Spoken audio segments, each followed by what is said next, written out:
नमस्कार दोस्तों, मैं राजेश दुधानी एडवोकेट आज आपके साथ डिस्कस करने जा रहा हूँ फूड अल्टरेशन और कंज्यूमर राइट के बारे में। दोस्तों, भारत में खाद्य में मिलावट एक बहुत बड़ी समस्या है। दोस्तों, आम जगह देखने को मिलता है कि कुछ न कुछ खाने पीने की वस्तुओं में मिलावट हो रही है और दोस्तों इस मिलावट को रोकने के लिए भारत सरकार ने काफी कदम उठाए हैं और उसी के तहत एक अथॉरिटी बनाई है जिसका नाम है FSSAI यानी food safety standard authority of India. दोस्तों, इस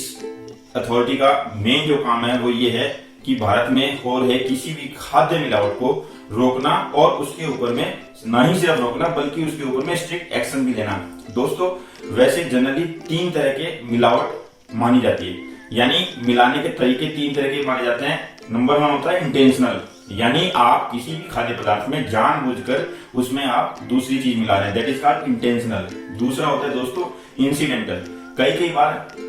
किसी घटनाक्रम के कारण में कोई चीज किसी चीज में मिल जाती है जिसके कारण में मिलाने वाले का कोई कसूर नहीं होता, वो इंसिडेंटल होता है जो उससे मिल जाती है। और तीसरा होता है दोस्तों नेचुरल। नेचुरल के केस में दोस्तों क्या होता है, जैसे कभी कभी ऐसा देखा जाता है कि कोई गाय है,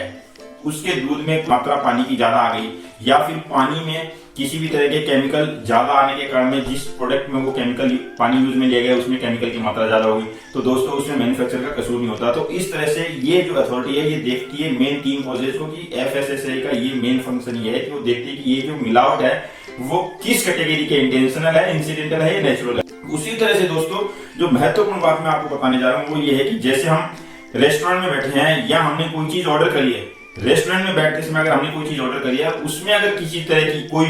कीड़ा या किसी तरह की कोई मिलावट आ गई है तो आपका दोस्तों उस समय जो सबसे बड़ा अधिकार है वो ये है कि आप इमीडिएटली उस समय उस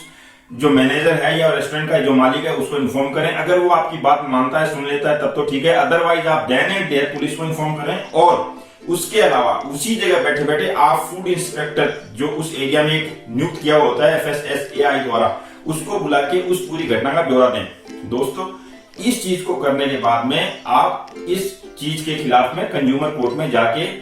अपनी कंपनसेशन का दावा डाल सकते हैं और जो सर्विस में डेफिशिएंसी हुई है या जो सर्विस में मिलावट मिली है या किसी भी कारण से जो कमी आई है उसका आप मुआवजा ले सकते हैं। तो दोस्तों ये आप उसी समय अगर आप करते हैं इमीडिएटली तो ही आपको उसका फायदा मिल सकता है, अदरवाइज आपको उसको प्रूफ करने में बड़ी दिक्कत होगी। क्यों कि कंज्यूमर कोर्ट में अगर आप कोई भी केस लेके जाते हैं तो आपको प्रूफ करना पड़ता है, ना कि जिसने ये मिलावट की है। उसी तरह से दोस्तों अगर आप कोई पैक्ड फूड खरीदते हैं और पैक्ड फूड में किसी भी तरह का कंटामिनेशन है या किसी भी तरह की मिलावट है तो दोस्तों मेरा ये सुझाव है आपको कि आप उस प्रोडक्ट को पैकेट को खोले ना,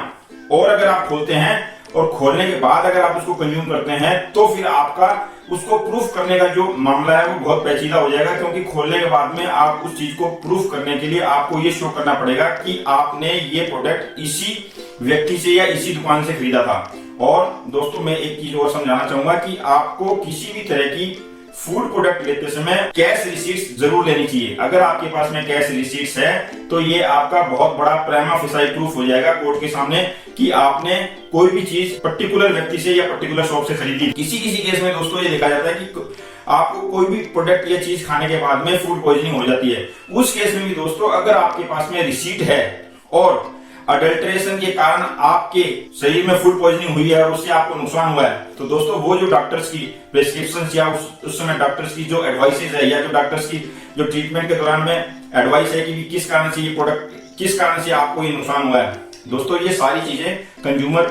कोर्ट में अगर डालते हैं तो कंज्यूमर कोर्ट इन सब चीजों को मद्देनजर रखते हुए ऑर्डर पास करती है। वहां पे आपका केस मजबूत बनता है और आपको मुआवजा मिलने की संभावना बहुत अधिक रहती है। तो ब्रीफ में मेरा ये कहना है कि आप कोई भी चीज खरीदें तो रिसीट जरूर लें। रिसीट लेने के बाद में अगर कोई पैक्ड फूड है और उसमें आपको दिख रहा है अपैरेंटली साफ तौर पे कि भी इसमें कोई कीड़ा या कुछ भी चीज मिली हुई है तो आप उसको ना खोलें, उसकी फोटो क्लिक करके then and there food safety inspector को आप इन्फॉर्म करें। इसमें एक चीज और बताना चाहूंगा कि अगर आप किसी छोटी जगह पे रह रहे हैं तो नगर पालिका में भी इस तरह के अधिकारी होते हैं जो इन चीजों के ऊपर देख रेख के लिए नियुक्त किए जाते हैं। जैसे किसी इलाके में कोई रेडी पटरी में अगर कोई गलत चीज बेच रहा है तो वो उसको रोकते हैं। उस तरह से अगर आप शहर में हैं तो कॉर्पोरेशन के जो